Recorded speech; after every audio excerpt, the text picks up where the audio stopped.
Sebanyak 250 peserta dari 17 kabupaten dan kota di Sumatera Selatan memperebutkan hadiah puluhan juta pada Lomba Azan Piala Gubernur Sumsel 2023 di Masjid Raya Taqwa Palembang, Senin 27 Maret 2023.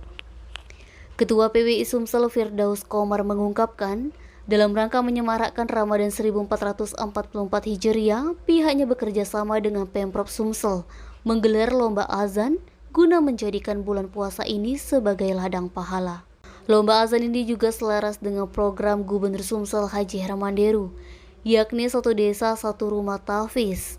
Terlebih kegiatannya digelar pada bulan suci puasa.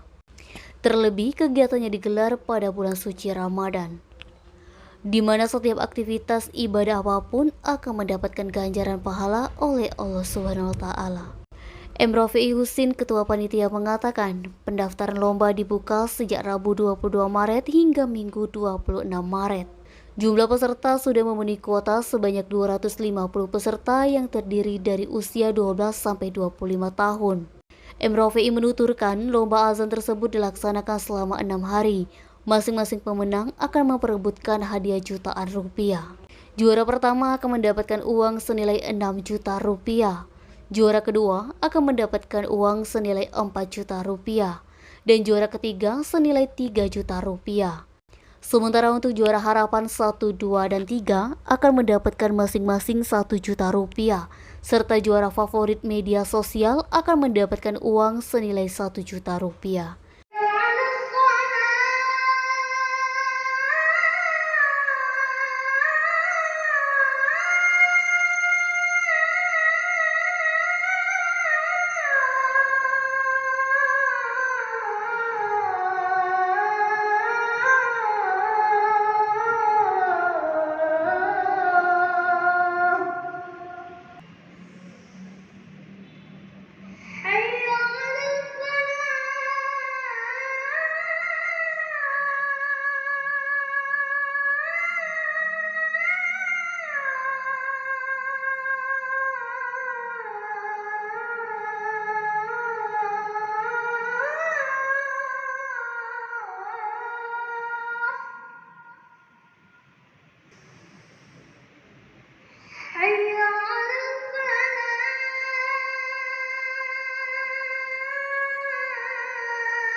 Edi Handoko, Sumek.co melaporkan.